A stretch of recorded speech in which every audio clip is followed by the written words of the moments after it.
Welcome to the Maria Liberati Show, where food meets art, travel, and life. What does food mean to you? Well, it's that time of the year again. Christmas is almost upon us. Hope you're getting ready for this wonderful holiday season.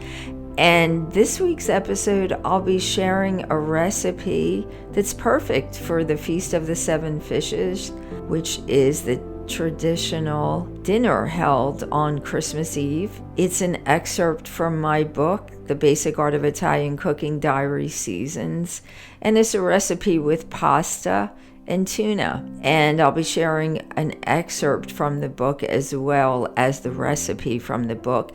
And my special guest is Joseph Sassoon, who is the author of the Sassoons, the Global Merchants. And it's really a very interesting story about these global merchants, ultra wealthy global merchants from the 1800s, and these lavish feasts that they used to throw. Stay with me. I think you'll enjoy the interview. You're going to love the book.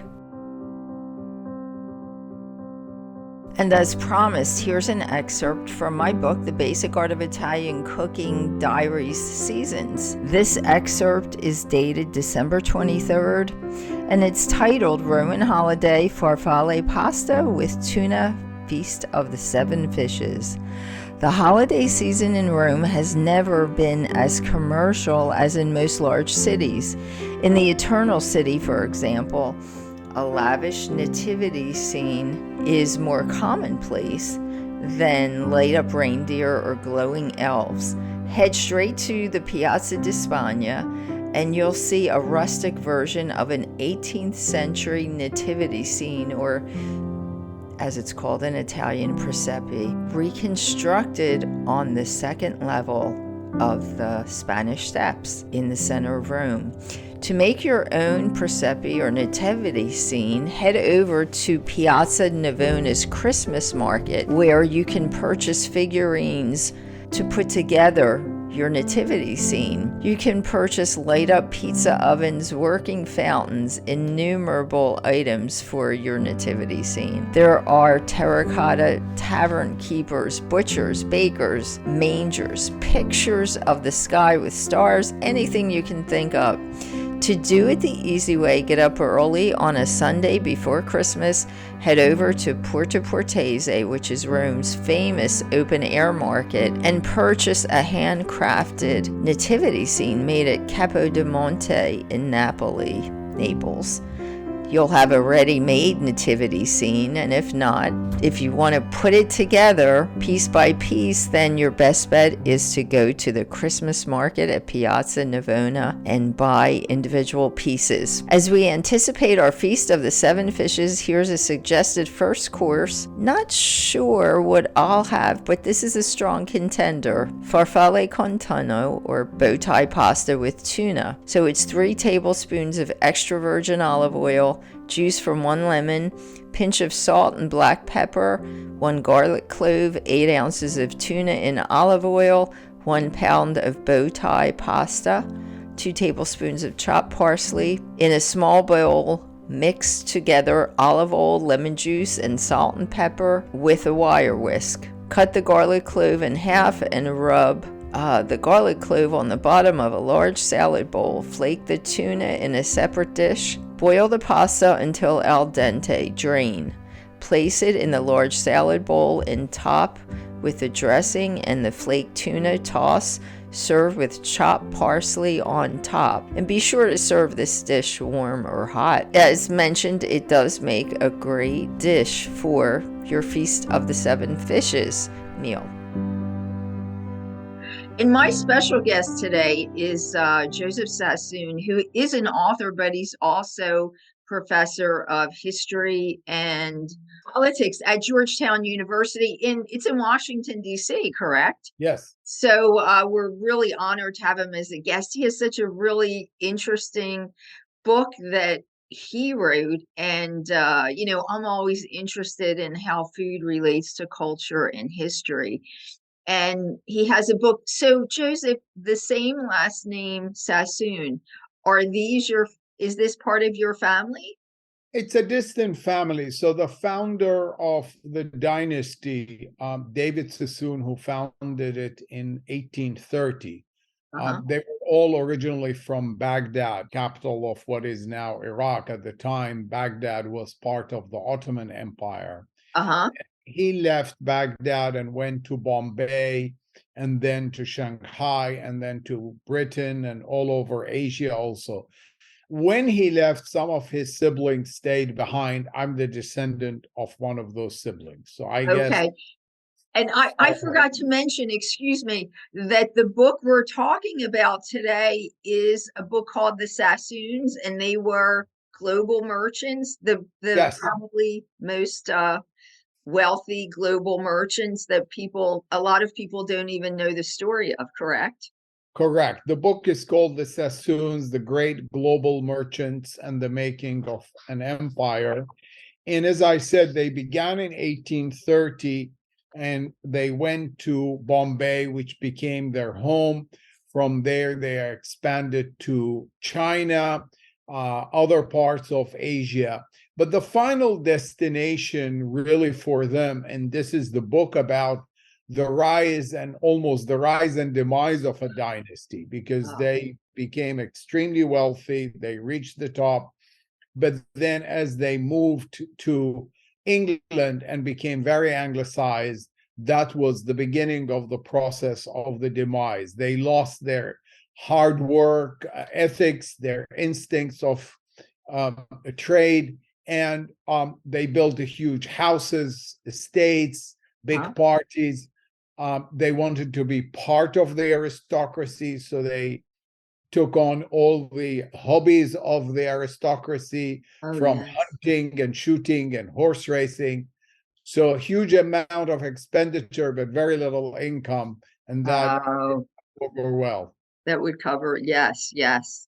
So the beginning of the end, I guess. So I know we were talking about before we started, we I always try to relate things to food. And so these were very wealthy people, and they obviously threw lots of events, lots of parties. And you were reading an excerpt, which if you could read that, I love that, about a party, and you were going to give us a menu. So, and Yes. what kind of food? So this was Persian Baghdadi food. Baghdadi food. Baghdadi food. So basically, it's the it is a combination of Arab, Indian, Persian, and Turkish food, but obviously with Jewish restrictions on pork and shellfish.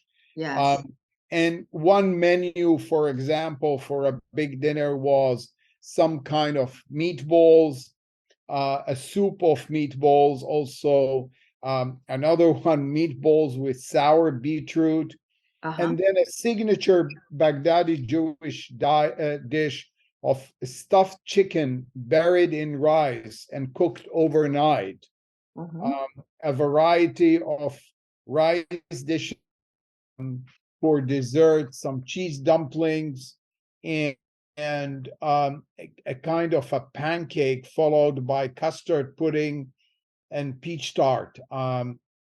So what is really interesting is, with the change in moving from the east to west, when you look suddenly at their dinners later on, that food disappears and it all becomes straight from a French menu of souffle and all kind of other things that you see in any French menu. But they, And that was I didn't mean to interrupt you. I was going to say, so was that when they went to England? You said they went to, yes, yes, that's what yes. they did. So the first and second generation were very traditional, were all based in India and China. The Huh? third and fourth generation all became very anglicized. They intermarried with European families and then with English families. I see. I see. So then when they became anglicized, they started to do the menus for their events were all Menus French. totally changed. The Yes. parties did not change. So they had one big party in Bombay, Huh. at their house, and 1,100 people attended the party, a garden party. Uh-huh. Um, and but also you see in weddings, for example, one member married a daughter of the Rothschild, and the wedding took place in Paris. Huh. And the whole Royal Opera of France came to sing at the wedding, and another wedding in Russia, in St. Petersburg, where they consumed 1,000 bottles of champagne. My goodness. Oh my goodness, but what a beautiful place to be married in St. Yeah. Petersburg. Wow. Wow. Yes. And an ultra wealthy, fitting for some, an ultra wealthy family. Wow. So how did you, I wanted to ask you, how did you get the idea to write this book? So you said these were distant relatives, correct?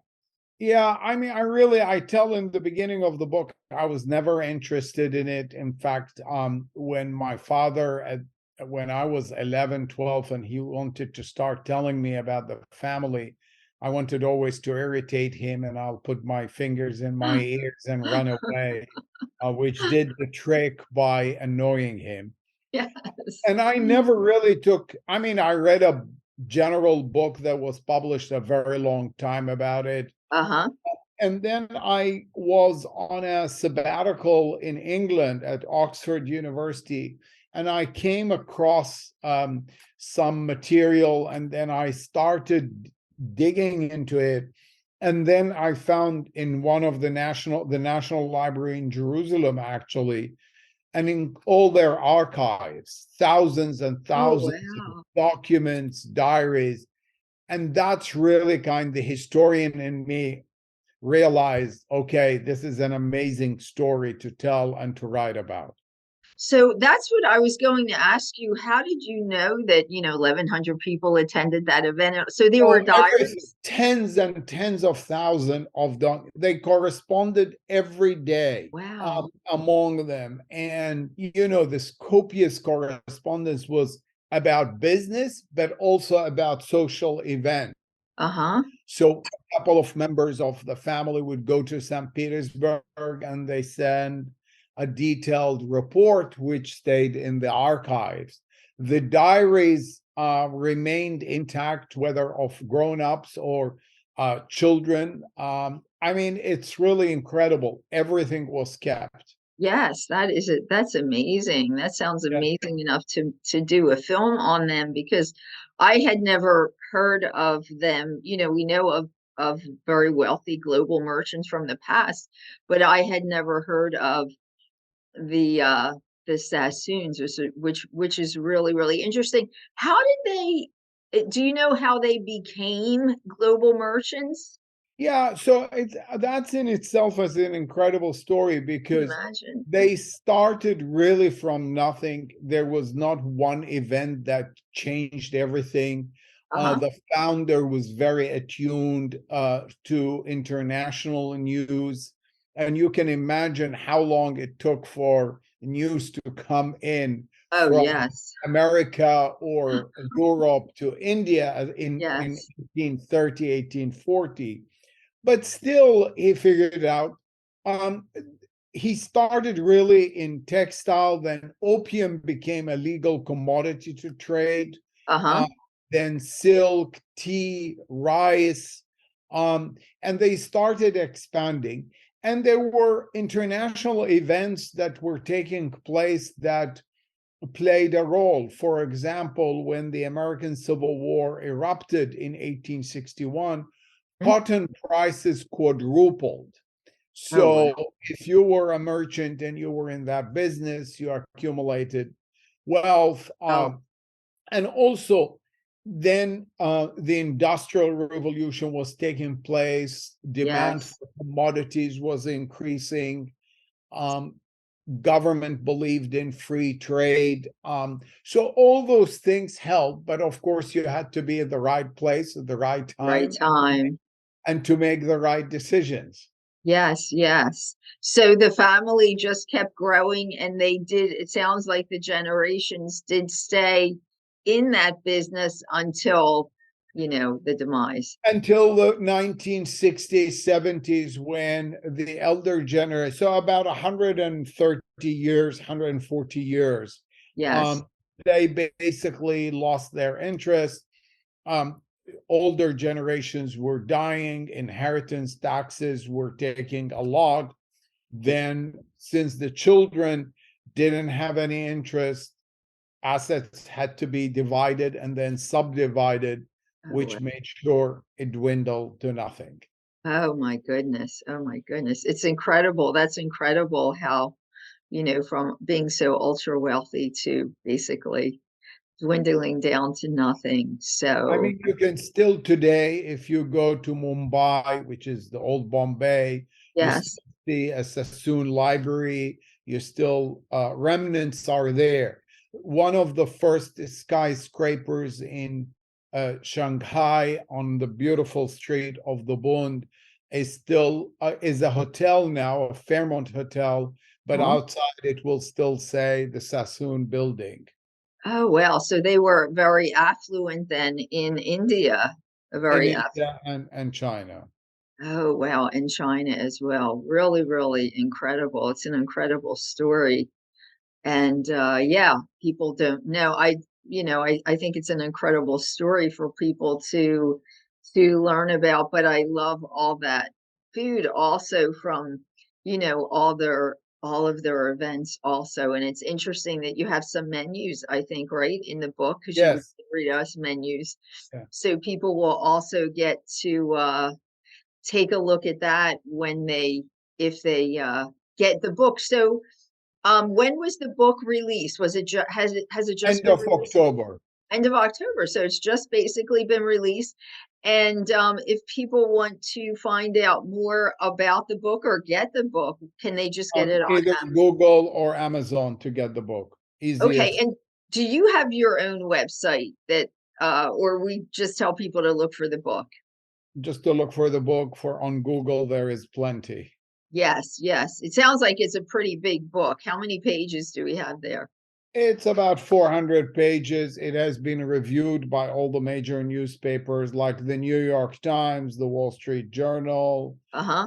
Financial Times, all the UK British press. Wow. I'm sure it's really an incredible story. That's great. Well, much success, Joseph, with that book. And do you have any other books you're working on? Or it sounds No, like not yet. Not yet. it's a large undertaking, right? It As I is. read, It is. very large. But that I'm sure, I just released in October, so you want to give it some time. Exactly. Yes, definitely. Thank you so much for Thank sharing you this very much for having incredible me. story. And hopefully we'll see you in the future with some other interesting works, but that sounds like that's enough to carry us for quite some time.